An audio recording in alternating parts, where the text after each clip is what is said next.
다 같이 성경을 들고 일어서시기 바랍니다.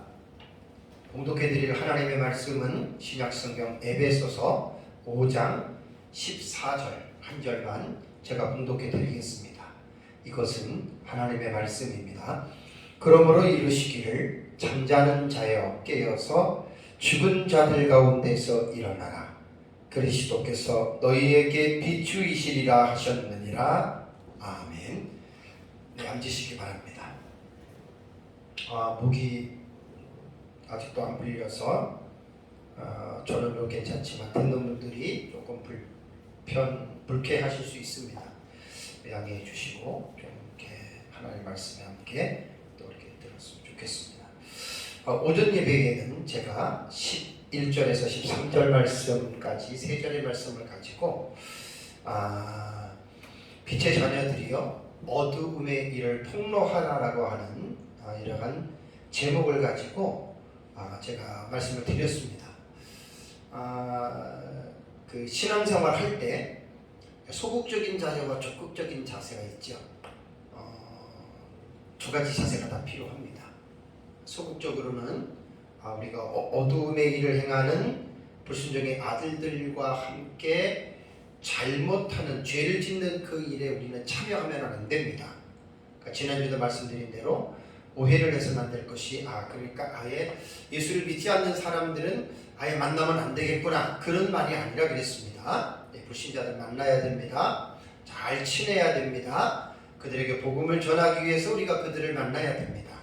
본문에서 그런 어둠에 있는 일에 참여하지 말라라고 하는 말은 불신자들이 하나님 앞에 죄를 짓고 잘못할 때 그러한 현장에 그러한 그들과 같이 참여하지 말아라라고 하는 이제 그러한 말입니다. 이게 이제 소극적인 차원에서는 우리가 이제 그 죄를 짓는 현장에서 그들과 함께 참여하지 않는 것이 또 우리가 해야 할 일인데 거기서 모든 것이 끝난다면 얼마나 좋겠습니까? 거기서 끝나는 게 아니라 한 걸음 더 나가야 됩니다. 그것이 적극적으로 말할 때 11절에 도리어 책망하라. 그래서 제가 엘레코라고 하는 이 책망으로 번역된 이 단어를 제가 여러분들한테는 폭로로 하는 것이 낫다 싶어가지고 제가 길성남 교수님의 그 주석에서 말한 대로 가만히 연구하다 보니까 폭로하다라고 말하는 게 낫다고 저는 결론을 내렸습니다. 왜 그러냐면 이제 그 11절의 말씀을 헬라어 원문으로 쭉 보면은 엘레코라고 하는 이 동사가 타동사인데 타동사가 어디에 영향을 미치냐면 목적어에게 영향을 미치거든요. 그러니까 여기서 어둠에 열매 없는, 그러니까 열매 없는 어둠의 일 그랬잖아요. 어두움의는 소유격으로 되어 있지만 열매 없는이라고 하는 말은 관사가 다 역격으로 되어 있습니다. 이제 역격은 간접 목적어라는 뜻이거든요.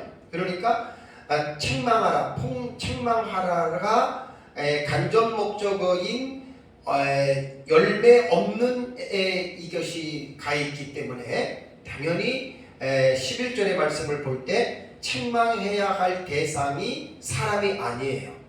사람이 아니고 열매 없는 어두움의 일 그거를 책망하라. 그래서 책망보다는 폭로하다라고 하는 것이 훨씬 더 낫기 때문에 저는 이 본문을 도리어 폭로하라라고 여러분들에게 말씀을 드렸습니다. 그리고 오전에 제가 이제 설교하다가 갑자기 생각이 나서 마틴 루터 킹에 관한 이 말씀을 제가 인용을 했는데 정확하게 내가 글을 보고 인용을 한 것이 아니기 때문에 제가 그냥 여러분들의 생각나는 대로 인용을 했습니다. 제 성경 앞에는 제가 딱 붙여놨습니다. 이 내용이 너무 좋아서 아주 십몇 년 전부터 이 말씀을 깨닫고 나서 내 성경 앞에다가 써놓고 제가 보는데 정확하게 제가 인용을 하겠습니다. 미국의 흑인 인권 운동가였던 고 마틴 루터 킹의 한 말입니다. 이분이 뭐라고 얘기했냐면 이 사회 변혁가의 가장 큰 비극은 무엇인가? 그러면서 악한 사람들이 만들어내는 불쾌한 소음에 있는 것이 아니라 선하다고 하는 사람들의 소름 끼치는 침묵에 있다고 역사는 기록해야 할 것입니다. 이렇게 말을 했습니다. 그러니까 악한 사람들이 막 죄를 짓고 잘못하는 그것 때문에 어떤 이 세상이 비극적인 것이라기보다는 인권운동가이기 때문에 이분의 보는 관점은 선하다고 하는 사람들, 자칫 나는 악하지 않고 선하게 살아간다라고 하는 이 사람들 가운데에 침묵이라고 말을 하면 되지만 그 앞에 어떻게 형용을 했냐면 소름 끼치는 침묵 이렇게 말했습니다. 뭘 말하는 걸까요? 그러니까 자기 일 외에는 신경 쓰지 않겠다는 이야기잖아요. 나만 죄 안 짓고 나만 예수 잘 믿으면 되지, 내가 뭐 다른 사람들 죄 짓고 잘못하는데 내가 무슨 사회 변혁가도 아니고 내가 뭐 그런 것도 아닌데 내가 뭐하러 그 사람들한테 가가지고 내가 그런 걸 해? 예수 믿는 사람들 중에 이런 사람이 있다면 회개해야 됩니다. 정말 회개해야 됩니다.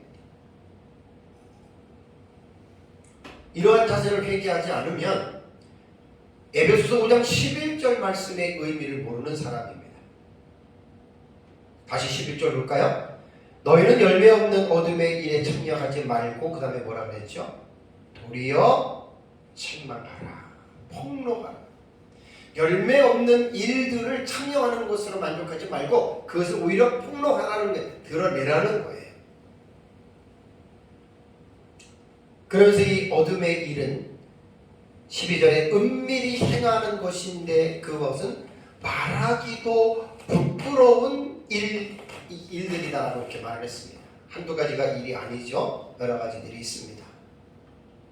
그래서 바울은 어둠의 일들을 이제 폭로하는데 이 폭로할 때마다 그것이 드러나는 거예요. 드러나게 되고 더 놀라운 것은 뭐냐면 어두움이 드러나는 것으로 그냥 딱 끝나는 게 아니라 어두움이 무엇으로 된다고요? 드러나는 것마다 빛이 일어나는 말씀이 있습니다. 참 이해하기 어려운 말씀인데 오전 예배 제가 이 말씀에 대해서 충분히 이해할 수 있는 영적인 부분에 대해서 여러분들에게 말씀을 드렸습니다. 그렇습니다. 우리 그리스도인들은 나 혼자 죄 안 짓고 나 혼자 착한 일 하는 것으로 끝나는 게 아닙니다. 주변에 어두움의 일을 행하는 자들의 그 어두움의 일을 도리어 오히려 책망하라, 드러내라, 폭로하라라고 하는 이러한 사실을 여러분들이 잘 기억을 하셔야 됩니다. 이제 이번 시간에는 조금 전에 제가 봉독해 드렸던 14절 한 절 말씀을 가지고 이번 시간에 함께 은혜를 나누겠습니다. 다시 한번 14절을 보겠습니다. 그러므로 이루시기를 잠자는 자여 깨어서 죽은 자들 가운데서 일어나라. 그리스도께서 너희에게 비추이시리라 하셨느니라. 이 말씀을 가지고 한 시간 동안 제가 여러분들에게 함께 은혜를 지금 이제 나누려고 합니다. 자, 우선 14절의 말씀은 그러므로라고 하는 접속사 관계 우리말에는 이제 묘사가 되어 있잖아요. 전부 다 이 문장들이요, 전부 다 접속사로서 관계절이에요. 관계가 있다는 이야기예요. 그러니까 이 14절도 그냥 딱 잘라가지고 읽을 수 있는 내용이 아니죠. 오전에 11절, 12절, 13절의 말씀을 기억하고 또 그것을 가지고 접속사이기 때문에 종속 접속사 딸려있는 내용으로 본다면 이제 드러나는 것마다 빛이다라고 하면서 그러므로 이르기를 잠자는 자여, 그러니까 잠자는 자들에게 14절은 교훈하는 것이죠. 그러면서 깨어서 죽은 자들 가운데서 일어나라. 그리스도께서 너희에게 비추이시리라라고 하는 이 말을 했습니다. 근데 이제 이 말을 주석을 쭉 찾아보면 분명히 바울이 어떤 이 14절의 말씀은 인용을 한 거예요. 근데 인용을 했는데 이 인용의 출처가 정확하지 않아요. 그래서 학자들이 보니까 이사야서에서 세 가지의 문장을 비슷한 것들을 가지고 이렇게 학자들은 이야기를 했고, 그 다음에 또 하나 분명한 것은 뭐냐면 이 밝혀진 것들이 이제 5장 19절에 나오는 이제 시와 청미와 이 부분을 이야기를 하는 거예요. 그래서 어떤 이 부분에 대해서는 제가 뭐 이사야서라든가 이런 것들은 확실하게 밝혀진 출처가 아니기 때문에 이것도 얘기하다 보면 시간이 길어지니까 이거는 그냥 생략하고 이제 넘어가는 걸로 하겠습니다. 그러니까 여기에서 이제 학자들이 말을 하는 것 중에 중요한 게 뭐냐면 자는 자들이여 죽은 자들 가운데 깨어서 일어나라라고 하는 이 말은 세례에 관계된 말씀이라고 하는 것은 모든 주경학자들이 거의 같습니다. 그 세례에 대한 의미를 먼저 이해를 해야 되는데, 자 우선 에베소 5장 19절을 보면은요, 시와 찬미와 신령한 노래들로 서로 화답하며 너희 마음을 주께 노래하며 찬송하며라고 하는 말이 나와요. 그렇다면 이 에베소서 5장 14절의 이 인용문은 어떠한 부분에 대한 이 말씀일까라고 이제 주경학자들이 연구를 한 결과, 이것은 초기 기독교, 그러니까 초대교회, 그러면 사도들이 사역했던 그 시대를 초대교회라고 이야기를 하고요. 초기 기독교는 사도들을 통해서 복음을 받아들인 제자들, 그러니까 교부들을 말을 하죠. 속사도들이라고 말을 하는 그 초기 기독교의 이 시대에 이 14절이 노래로 이제 불려졌는데, 이것이 세례식을 받을 때의 찬송의 한 일부다라고 학자들이 이야기를 하고 있어요. 그러면 당연히 우리 목회자들은 성경을 깊이 있게 연구하는 주경 신학자들의 글들을 통해서 우리는 공부를 하는 것이기 때문에 이제 그렇게 보는 것이 이제 옳습니다. 자, 그렇다면 우리 세례에 대해서 제가 잠깐 말씀을 드리겠습니다. 초기 기독교 시대, 교회 시대의 세례식은 거의 다 이때는 예수님 당시도 그렇고 침례를 받았습니다. 침례는 물에 들어갔다가 나오는 거예요. 저희가 하는 장로교에서 하는 것은 약식 세례라 그래가지고 물을 안 들어가고 물을 손에다 찍어서 머리에다가 대고 우리는 세례식을 하지요. 근데 사실 물에다 하던 약식으로 하든 그건 별로 중요하지 않아요. 침례교에서는 지금도 아예 용어 자체를 세례를 안 씁니다. 아예 침례로 씁니다. 그렇게 하는 것은 옳습니다. 그러나 침례만 옳고 장로교에서 말하는 약식 세례는 틀리다. 그건 잘못된 거예요. 그건 하나님만 알고 둘은 모르는 거예요. 그래서 침례로서 세례를 설명하는 것이 가장 이해하기 쉬운 게 뭐냐면, 세례는 뭐지요? 예수 믿기 전에 나는 죽었고 내 안에 새로운 생명이 들어왔습니다. 그게 사실은 세례예요. 그래서 세례는 기독교 의식 중에 정말 가장 중요한 의식이죠. 그러니까 예수 믿지 않던 사람들이 예수님을 믿고 이제 기독교인으로 입교하는 과정이 그걸 이제 세례라고 하는데, 이것은 침례가 가장 이해하기 좋습니다. 자, 그 집례자가 세례를 받을 사람을 데리고 이제 뒤로 이렇게 그 수세자가 쓰잖아요. 그러면 이제 이렇게 손을 잡고 그 사람을 이렇게 물속에다가 집어넣잖아요, 그렇죠? 선상에서 뒤로 손을 넣고 물속에다가 집어넣고 그 다음에 다시 꺼내지. 이게 세례의 진정한 의미입니다. 이게 세례의 진정한 의미인데, 이게 왜 설명하기 좋냐면, 자, 세례를 받는 수세자를 가지고 물에다가 집어넣었어요. 들어갔어요. 안 그래고 가만히 있으면 어떻게 돼요? 죽지요. 그러니까 집어넣었다라고 하는 말은 옛사람인 나는 예수 그리스도와 함께 죽었습니다라는 표시예요. 그리고 곧바로 집례자가 수세자를 일으키죠.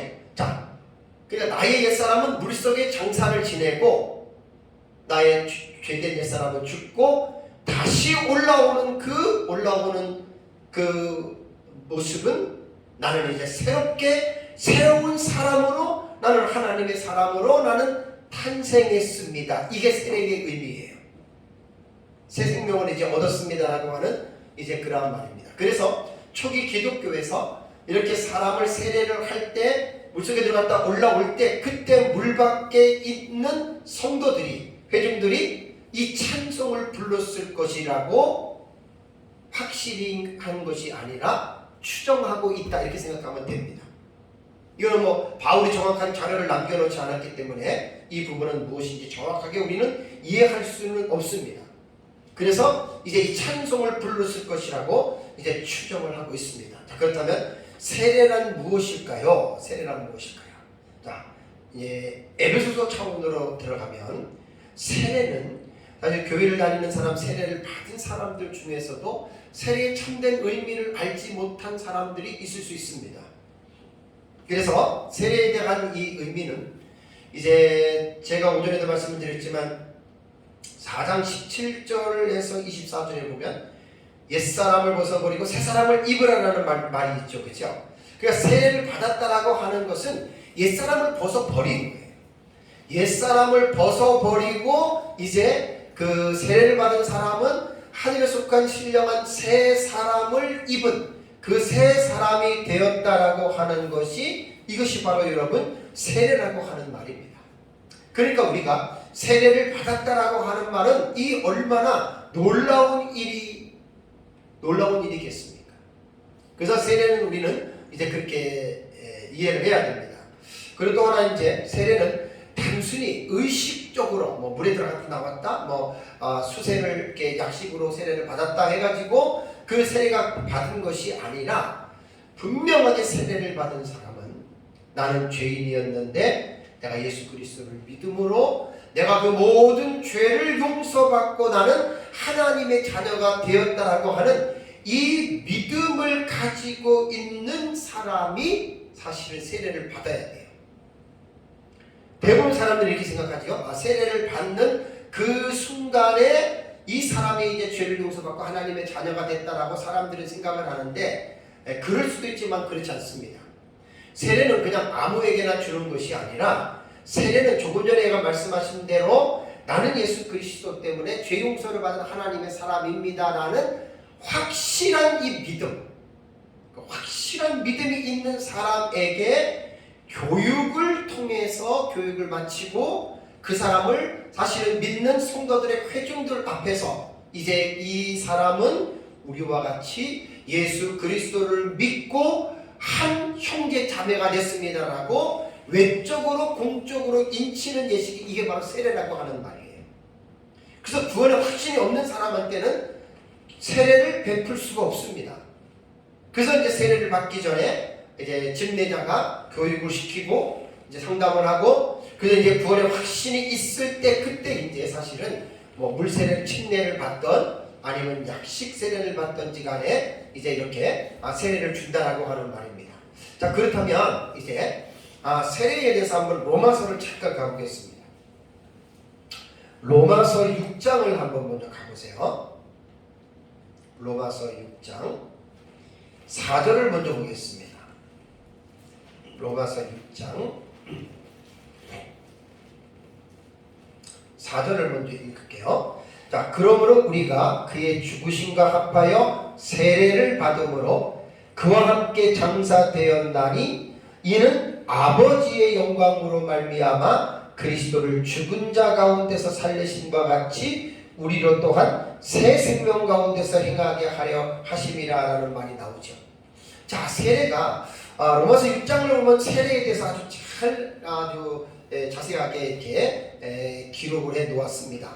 그러니까 세례는 뭐냐면 그의 죽으심과 합하여, 그것은 뭐냐면 예수 그리스도께서 약 2000년 전에 십자가에 죽으셨잖아요. 그 죽으심의 그 사건과 합해서 우리는 세례를 받는 거예요.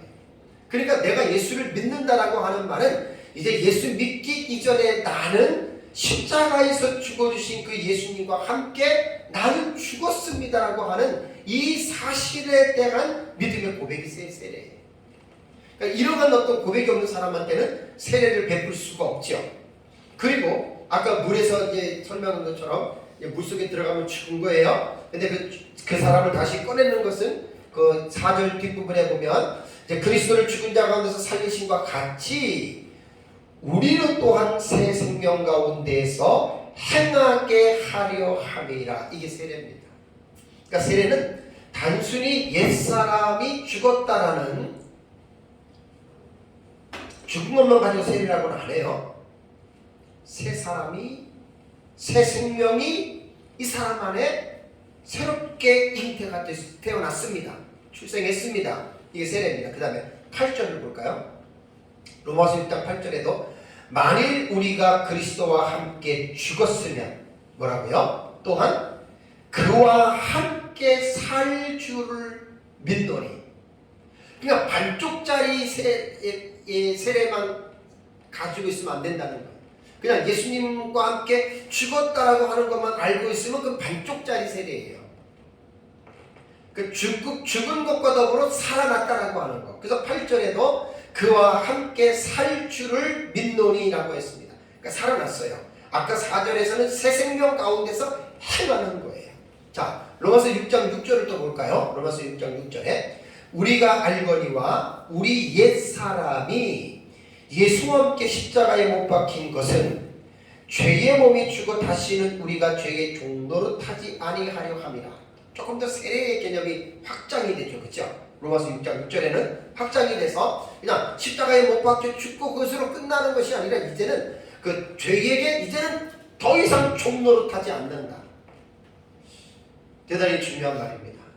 저도 그렇고 여러분들도 그렇고 세례를 받으셨는데 내가 세례를 받았는데 지금도 내가 죄에게 종노릇한다. 그거는 잘못된 거예요. 우리가 그냥 의식적인 세례만 받았지 내가 정말 구원받은 그런 사람이 될 수도 없다 이렇게 보시면 됩니다. 다음에 10절과 11절 볼까요? 6장 10절과 11절. 그가 죽으심은 그러니까 예수님의 죽으심입니다. 죄에 대하여 단번에 죽으시며 그가 살아계심은 하나님께 대하여 살아계심이니 이와 같이 너희도 너희 자신을 죄에 대하여는 죽은 자요 그리스도 예수 안에서는 하나님께 대하여는 살아있는 자로 여길지어다 그랬죠. 그러니까 세례를 받았다라고 하는 말은 뭐냐면 나의 옛사람은 죽었어. 그리고 나는 하나님께 대해서 나는 새로운 생명이 살아난 거야. 이게 세례라는 말이에요. 마지막으로 12절 13절 볼까요? 그러므로 너희는 죄가 너희 죽을 몸을 지배하지 못하게 하여 몸의 사욕에 순종하지 말고 또한 너희 지체를 불의의 무기로 죄에게 내주지 말고 오직 너희 자신을 죽은 자 가운데서 다시 살아난 자 같이 하나님께 드리며 너희 지체를 의의 무기로 하나님께 드리라. 그러니까 세례는 단순히 의식으로 끝나는 게 아니에요. 세례식을 했다 그래서 나는 끝난 게 아니라 세례의 의미를 올바르게 이해하고 있어요. 그래서 11절과 13절은 더 확장이 되잖아요. 세례받은 사람은 이제는 죄에 대해서 죄가 우리를 끌고 가는 갈라디아서 5장 16절 이하에 보면은 육체의 소욕이 우리를 끌고 가잖아요. 거기 따라가지 말라고. 그래서 몸의 사욕을 순종하지 말고 13절에 너희 지체를 우리의 마음과 몸을 불의의 무기로 죄에게 주지 말라는 거예요. 지금 에베소서에서 4장 17절부터 계속 제가 지금 하나님 말씀을 순종하는 선행에 대해서 말씀을 하면서 이 하나님 말씀 순종하는 선행은 구원론적인 입장에서는 성화라 그랬죠. 지금 성화의 삶을 계속 지금 에베소 그걸 지금 4장 이후에 계속 강조를 하는 거예요. 그러니까 왜 우리가 그렇게 살아야 되냐면 로마서 6장에서 지금 뭘 말하냐면 세례에 관하여 말을 할 때 그냥 세례가 단순히 세례식으로 끝난 것이 아니라 이제 너희 안에는 옛사람은 죽고 새로운 생명이 안에서 태어났기 때문에 그 새로운 생명 안에서 그 생명을 따라 살아가라는 거예요. 예수 믿기 전에 내 마음대로 내 뜻대로 내 고집대로 했던 그 삶을 완전히 차단하고 끊어버리고 우리 안에 새롭게 새로운 생명이 주어진 우리 안에 거하시는 보혜사 성령의 그 음성과 인도를 받고 날마다 그 성령이 우리를 이끌어 가시는 대로 우리가 순종하는 것 자체가 13절에 우리의 자신을 우리를 몸과 마음을 의의 무기로 하나님께 드린다는 거예요. 다시 한번 정리하면 예수 그리스도를 믿음으로 세례를 받은 사람은 자신의 옛사람이 십자가에서 죽으실 때 같이 죽었다. 이게 세례받은 사람이 이해해야 돼요. 두 번째는 십자가에서 죽으시고 사흘 만에 부활하셨던 예수님은 세례를 받은 자의 마음 안에 그분이 들어오셨다. 그래서 성령으로 이제 그 세례받은 자와 함께 영원토록 살아가십니다.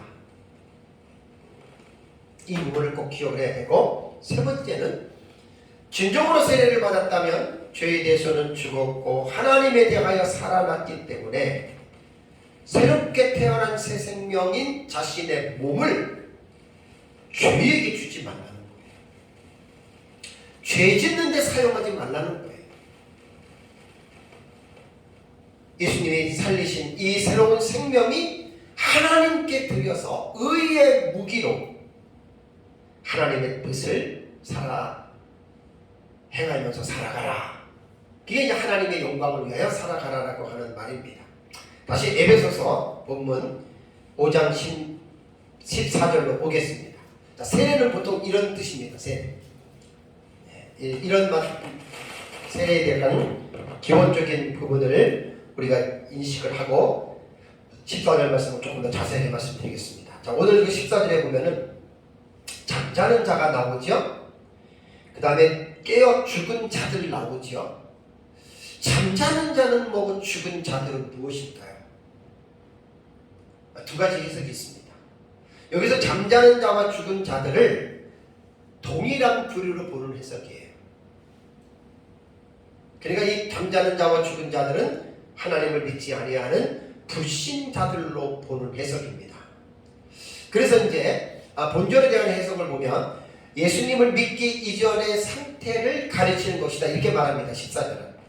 14절은 예수님을 믿기 전에 다 사람들이 잠을 자고 죽은 자들 가운데 있었는데 이들이 예수 그리스도를 믿고 깨어나서 이제 이들이 구원받았다. 그래서 이들이 깨어날 때 빛을 비추어 주셔서, 그러면서 이제 바울은 이 말씀을 에베소 교회 성도들에게 너희들이 옛날에 잠자는 자였고 죽은 자들이었지 않느냐.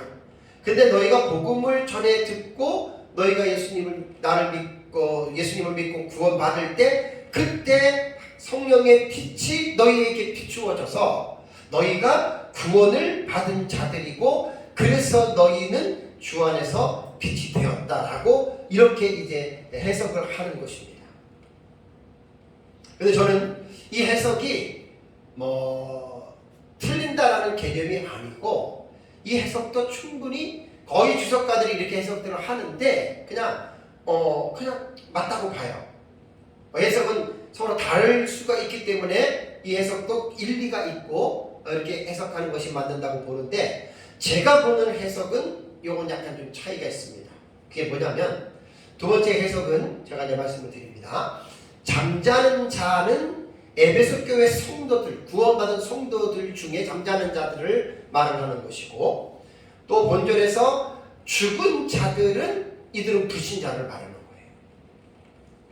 자, 제가 앞에서 말씀드린 대로 그 해석은 맞고 틀리고 개념 아니고 그냥 그대로 일리가 있기 때문에 그렇게 이제 맞는다고 치는 겁니다. 근데 또 다르게 해석하는 것이 뭐냐면 여기에 보면은 이 에베소서를 본문의 말씀을 받는 수신자가 불신자가 아니잖아요, 그죠? 불신자가 아니라 에베소 교회에 속해 있는 성도들을 향해서 교훈하는 내용인데 14절의 말씀을 에베소 교회 성도들로 우리는 받아들인다면 아까 첫 번째 말한 대로 과거에 너희들이 예수 믿기 전에 그 상태로 또 해석을 하지만 제가 볼 때는 그냥 구원받은 성도들의 입장에서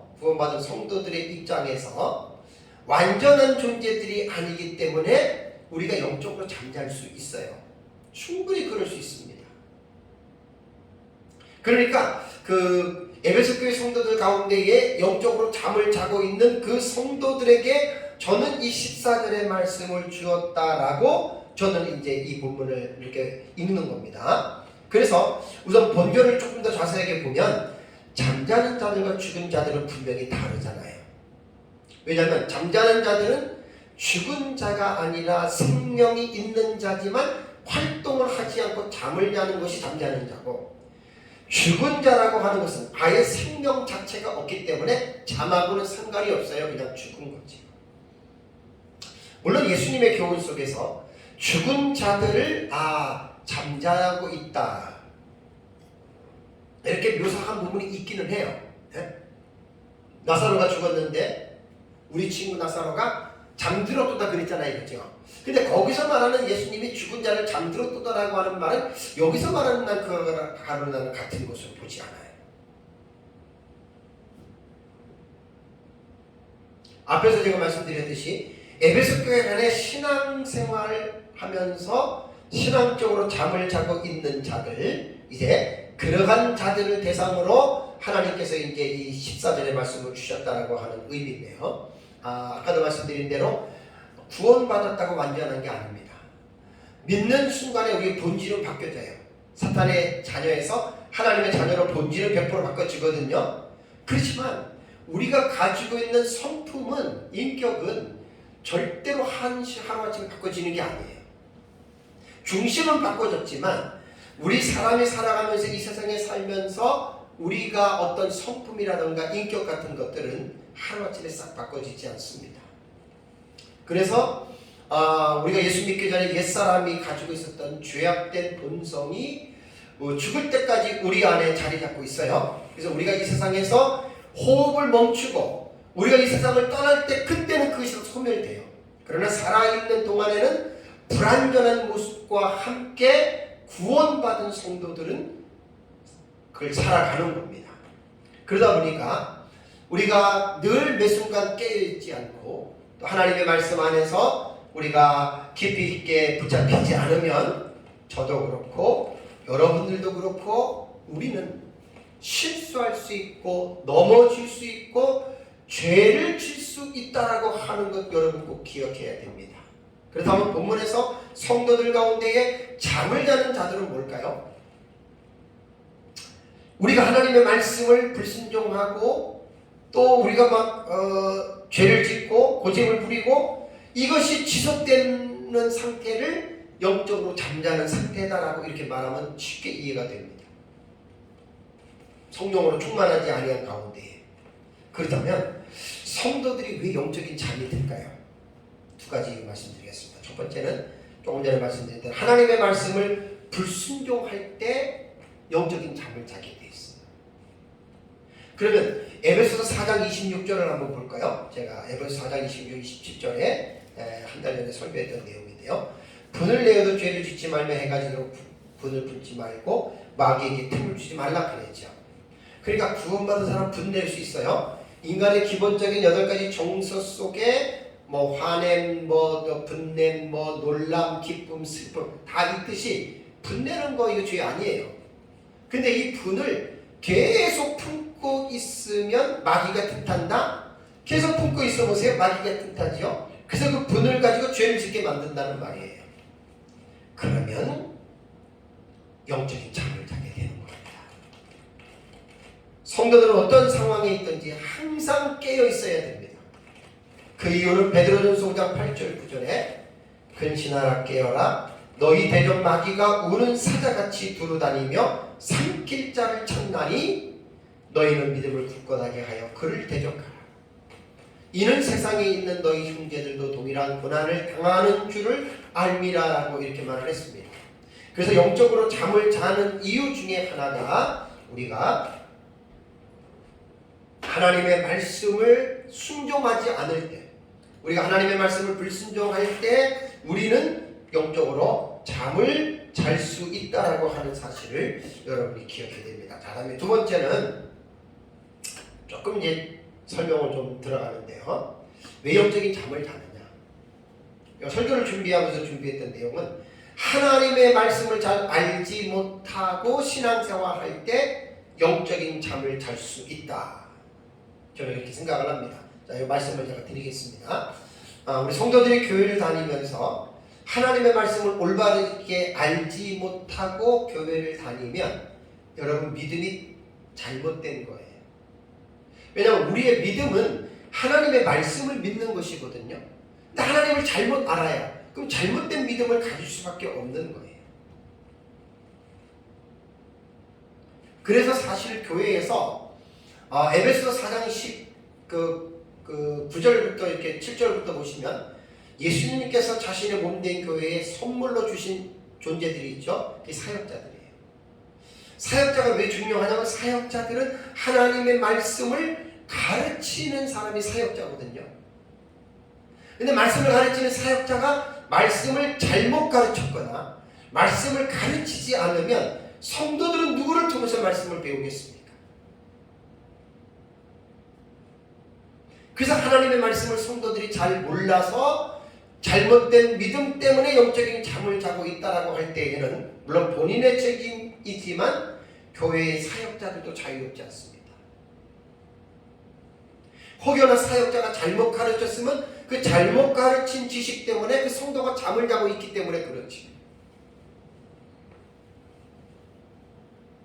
기성란 교수님 책에 보면 미국의 신학자 달라스 윌라디에 대한 인용한 글이 있더라고요. 잠깐 소개하겠습니다. 달라스 윌라디는 말하기를 미국의 보수적인 교회들의 근본적인 과오를 이렇게 지적했습니다. 보수적인 교회가 왜 잘못됐느냐? 그 참 말이 일리가 있어요. 사람들 안에 천국을 들여놓는 것이 아니라 사람들을 천국에 들여놓는 것을 목표로 삼은 결과 미국의 많은 그리스도인들은 그리스도를 닮지 않고도 그리스도인이 되는 길을 발견하였다. 조금 설명이 필요하지요. 사람들 안에 천국을 들여놔야 되는데 이게 무슨 말인지 아세요? 미국의 보수주의의 보수교회들의 근본적인 과오 그게 뭐냐?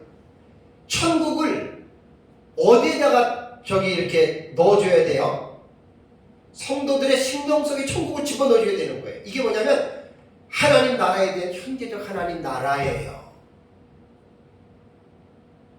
그게 아니고 사람들을 천국에 들여놓는 것이다. 천국에 들여놓는 것은 뭐죠? 죽어서 천국에 간다. 그런 말이에요. 미래적인 하나님의 나라만 강조했다라고 하는 그런 말입니다. 그래서 윌라드는 뭐라고 얘기를 하냐면 최대한 많은 이들을 천국에 들여놓으려고 하다가 성도 개개인을 헌신된 제자로 세우는 일에 실패했다는 것이다. 그러니까 맨날 천국에 대한 토픽만 얘기를 하고 컨텐츠는 얘기를 안 하고 그냥 예수를 믿으면 천국 가다 천국 가다 이것만 했지 그 예수를 믿은 사람들을 한 사람 한 사람을 깊이 있게 정말 하나님의 나라를 위하여 헌신된 제자로 만들지 못했다 그 말입니다. 그러니까 달라스 윌라드는 신학자로서 자기 나라의 미국 교회의 이 근본적인 과오를 나름대로 느끼면서 고백하는 거예요. 그럼 저는 충분히 이 말씀을 제가 이해할 수 있죠. 그래서 윌라드는 미국의 지역 교회들이 세상의 빛이 될 빛의 자녀들이 꾸준히 빛의 자녀들을 꾸준히 양성하는 일에 교회가 실패했다. 그러면서 성공적인 전도사역, 성공적인 목회사역은 그리스도인들로 어두운 세상에서 빛이 되게 하는 내면의 변화의 작업이다. 제가 계속 지금 성화를 강조하죠. 예수 닮는 것 강조하죠. 그거를 지금 미국 교회가 실패했다는 거예요.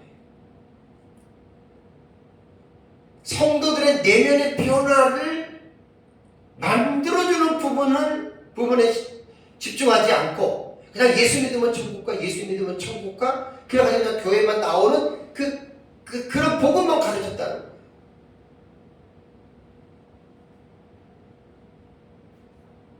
진정한 성도는 예수님을 닮은 성품을 자꾸만 닮아가면서 마음이 변화가 되면서 점점 빛의 열매를 많이 맺는 삶을 살아갈 때 그 사람이 예수님을 잘 믿는 사람이고 그런 사람이 있는 교회가 올바르고 온전한 교회가 된다라고 하는 그런 말입니다. 제가 이 글을 보면서 이런 생각이 들었습니다. 물론 기성란 교수도 얘기했지만 오늘날의 조국의 교회는 어떤가? 우리 한국 교회는 어떠한가? 여러분 어떻다고 생각하십니까? 우리 조국교회가 오해하지 마시고 조국교회에서 그 조국 말하는 거 아닙니다. 우리의 나라입니다. 우리 조국의 교회가 조국 말씀은 안 돼요. 우리 대한민국에 있는 교회가 미국 교회보다 좀 더 나을까요?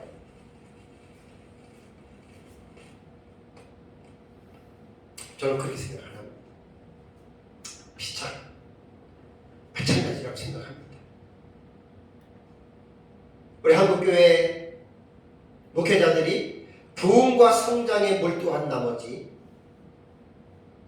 성도들을 거룩한 하나님의 사람 예수 그리스도를 닮는 진실한 성도로 양육을 잘 하지 않고 오히려 잘못된 기복주의, 신비주의, 방종주의, 이성주의 이런 어떤 말씀의 본질에 벗어나는 이런 거짓된 것을 가르침으로 말미암아 많은 성도들이 영적인 잠을 자고 있다고 저는 생각을 하는 거예요.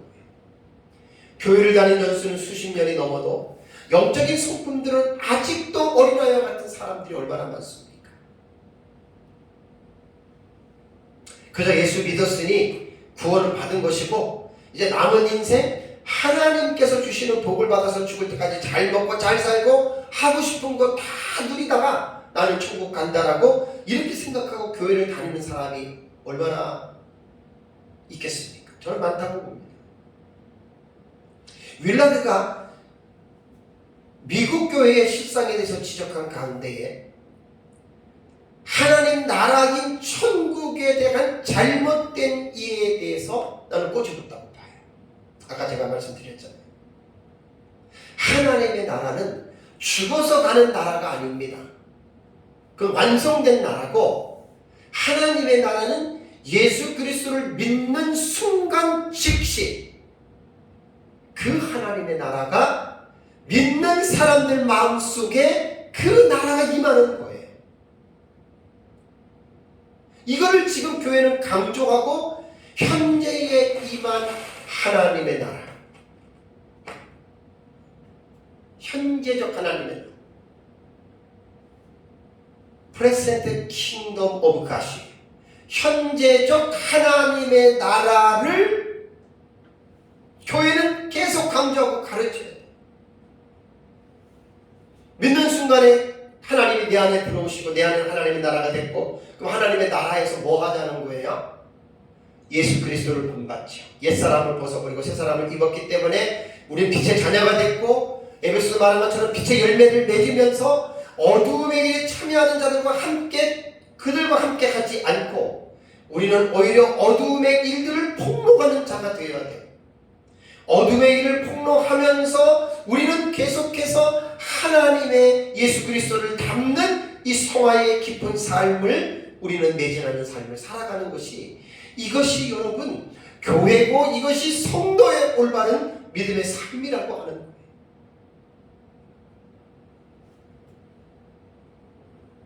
그래서 성도들이 교회에 나오면서 목회자들로부터 이런 하나님의 말씀을 올바르게 배우지 않으면 그들의 믿음은 올바른 믿음이라고 볼 수가 없는 거예요.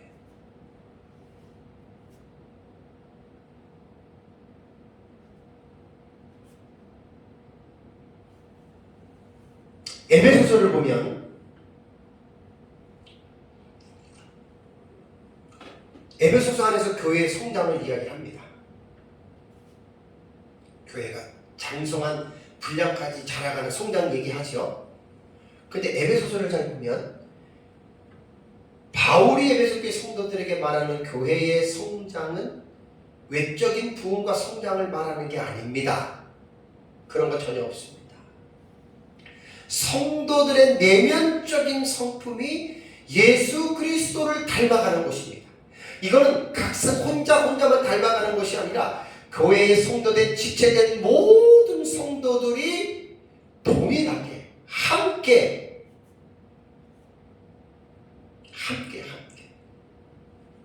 누구는 성장하고 누구는 가만히 있어야 되고 그게 아니라 모든 구원받은 성도들이 함께 그리스도의 장성한 분량이 충만한 데까지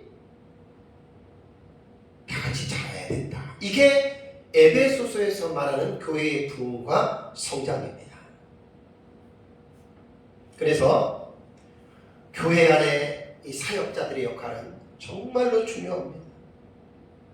그래서 사역자들은 성도들을 하나님의 말씀을 차근차근 잘 양육해서 예수 믿으면 복 받고 잘 먹고 잘 사고 이런 얘기보다도 이제 에베소서 같은 경우 지금 1장부터 쭉 지금 제가 설교에 오잖아요. 하나님의 말씀을 에베소뿐만 아니라 창세기부터 계시록까지 전체를 성도들에게 계속 가르치는 거예요. 이게 바로 목회고 이게 교회입니다. 그래서 정말로 훌륭하고 존경받을 목회자는 누구냐면 말씀을 체계적으로 깊이 있게 잘 가르쳐서 성도들로 하여금 그 말씀대로 믿고 말씀대로 살게 한다면 그 목회자가 가장 훌륭하고 존경받을 목사님입니다. 사람은 많이 불러놓고 아까 달라스 윌라드가 미국 교회를 설명한 것처럼 사람들을 천국 안에다가 사람들을 이렇게 집어넣는 것이 아니라 사람 안에 천국을 넣는 것이 아니라 사람 천국을 이렇게 집어넣었다 그랬죠. 다시 한번 볼게요. 제가 표현이 약간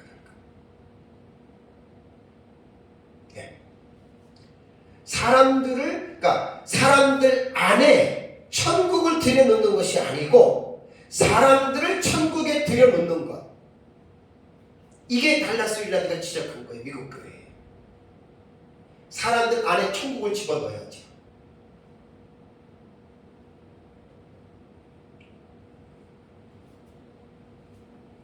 그래서 예수 그리스도를 담는 이런 빛의 자녀들로서 빛의 열매들을 풍성하게 맺어가게 하는 게 이게 사역자들의 가르침 속에 성도들은 그 말씀을 배우고 순종해서 그러한 열매를 맺는 것이 여러분 이것이 진정한 교회입니다.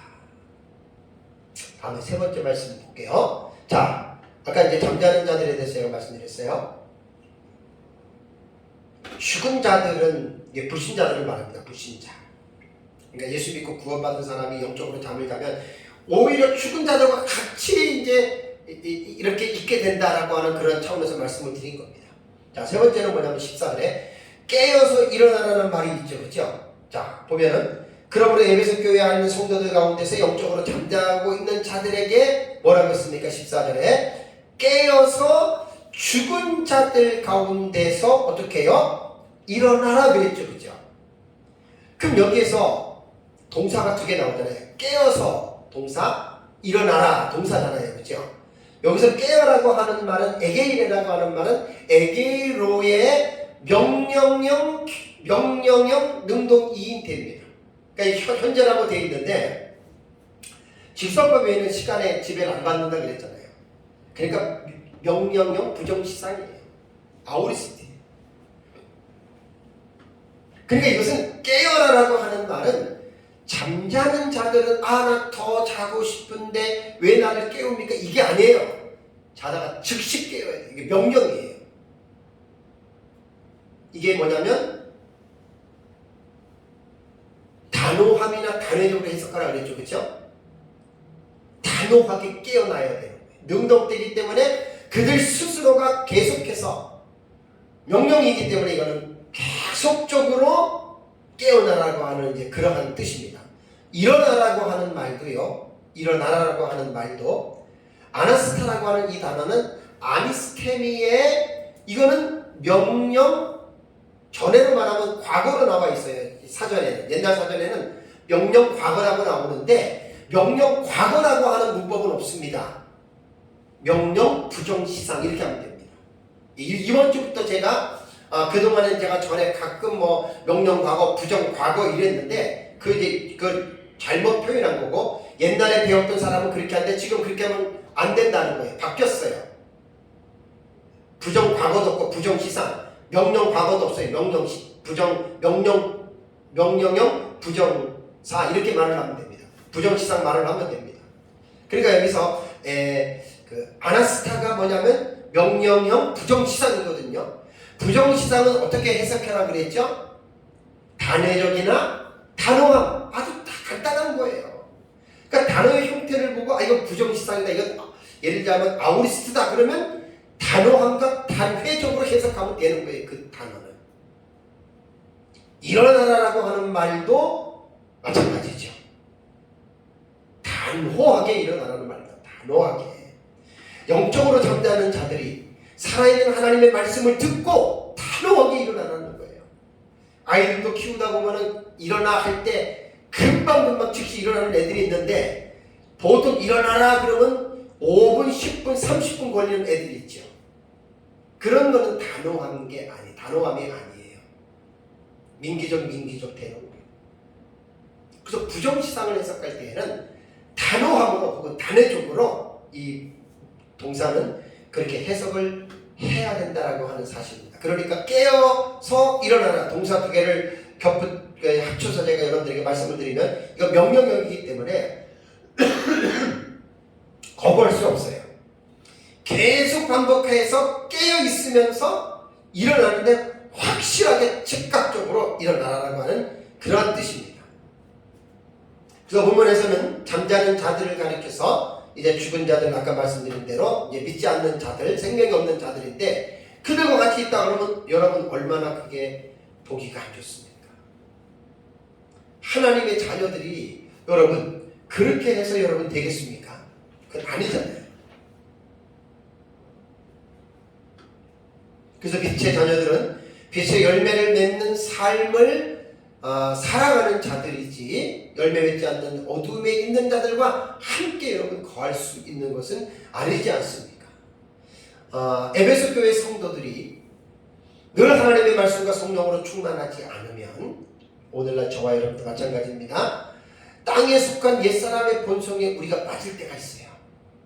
맞아요. 늘 우리가 충만하면 좋은데 그렇지 않아요. 저도 마찬가지. 깨어있지 않고 정신 차리지 않으면 저도 영적인 잠을 습관적으로 여러분 잘 수가 있다라고 하는 말입니다. 혹시 이 말씀을 듣는 분들 가운데 정말 내가 지금 하나님 앞에서 영적인 잠을 자고 있다면 즉각적으로 단호하게 일어나야 됩니다. 오늘날의 우리 그리스도인들의 삶이요, 우리가 죄악을 거스리면서 승리하는 삶을 살아가고 있느냐, 아니면 죄악의 파고에 휩쓸려서 살아가고 있는가 생각해 봐야 됩니다. 난 전장가 후장가 여러분 그걸 생각을 해야 됩니다.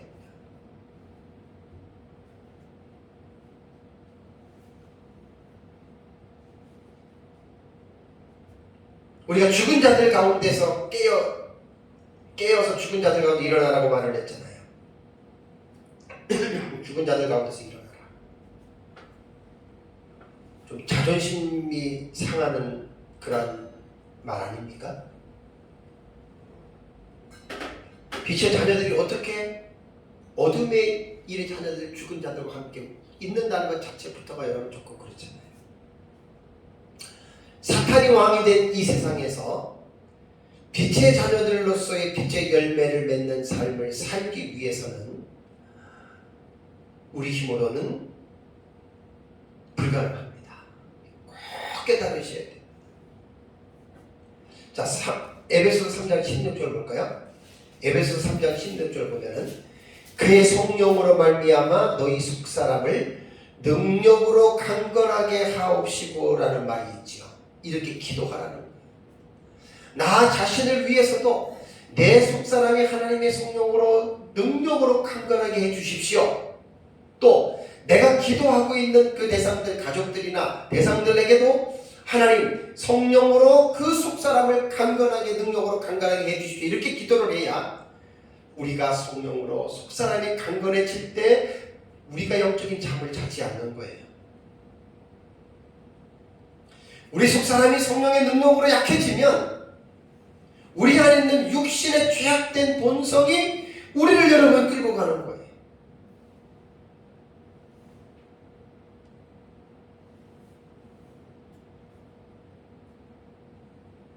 빠르면 이제 다음 주, 안 그러면 그 다음 주에 18절의 말씀, 오직 성령의 충만함을 받으라. 오직 성령으로 충만하게 되어져라. 이게 수동태입니다. 수동태. 오직 성령으로 충만하게 되어져라. 성령으로 충만하지 않으면 우리가 바른 삶을 못 살아갑니다. 절대로 못 살아갑니다. 왜냐하면 우리 인간의 힘으로는 부족하고 약합니다. 늘 낙심하고 쓰러지고 이리 갔다 저리 갔다 방황할 수밖에 없습니다. 그러나 성령에 의해서 충만하게 되면, 성령에 의해서 우리의 지성과 감성과 의지가 지배를 받고 그 성령이 우리를 이끌어가면 어떠한 상황 가운데서도 좌절하거나 낙심하지 아니하고 그 성령으로 말미암아 이길 수가 있고 능력으로 행할 수 있다고 하는 것 여러분 꼭 기억하셔야 됩니다. 사랑하는 성도 여러분, 하늘에 속한 새 사람을 입은 성도들은 우리는 빛의 자녀가 되었고, 빛의 자녀가 되었기에 우리는 빛의 열매를 맺는 삶을 살아야 됩니다. 이것은 의무이자 책임입니다. 그런데 빛의 열매를 맺는 데에만 멈추거나 여기서 만족하지 말고 한 발 더 나아가서, 오전에 제가 11절에 설교한 말씀 기억나시잖아요.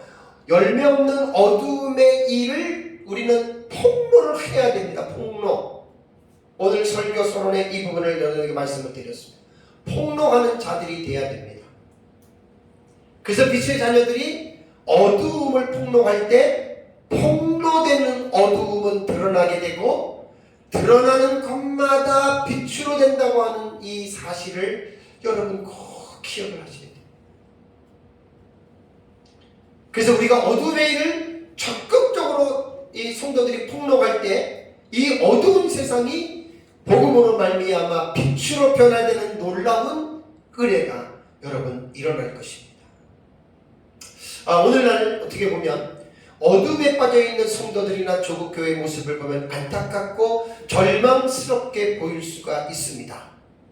근데 우리 그렇게만 보아서는 안 될 이유가 있습니다. 왜냐하면 교회는 머리가 누구지요? 교회 머리 예수 그리스도입니다. 예수 그리스도께서 자신의 몸된 교회를, 지금 에베소서를 보면 만물을 지금 통일하고 있고 교회를 중심으로, 그렇죠? 그리고 이 교회를 통해서 하나님께서는 계속해서 예수 그리스도는 자라게 하시거든요. 그 어떻게 보면 교회에 대한 소망은 사람이 아니에요. 목사도 아니에요. 성도도 아니에요. 교회의 진정한 소망은 예수 그리스도예요.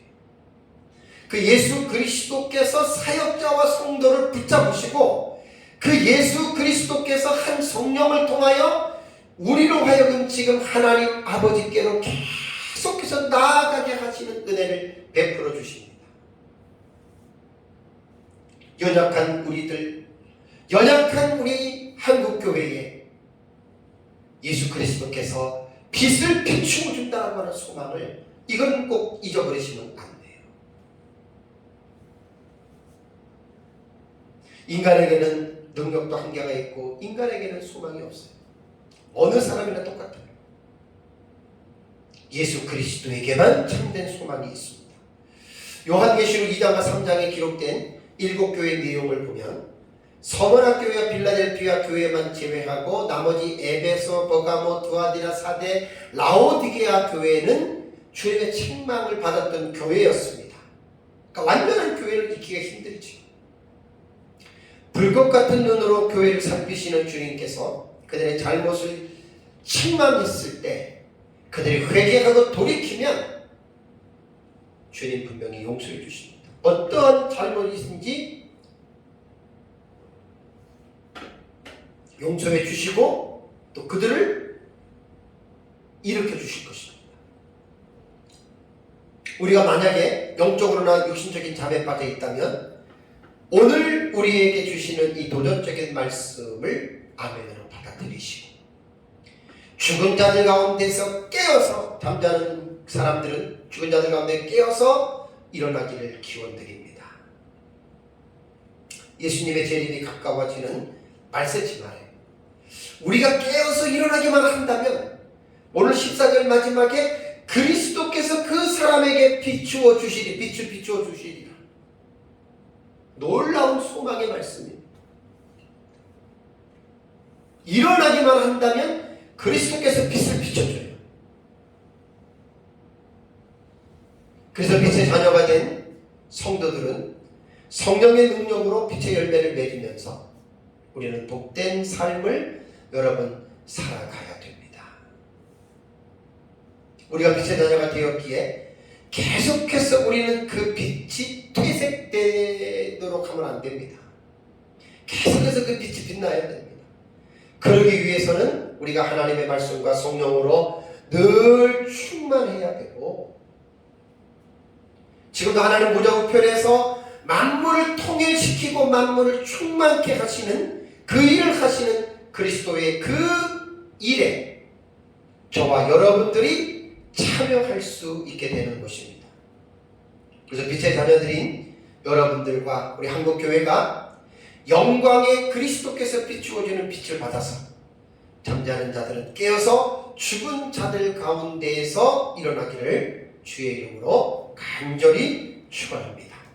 다 같이 함께 기도하겠습니다.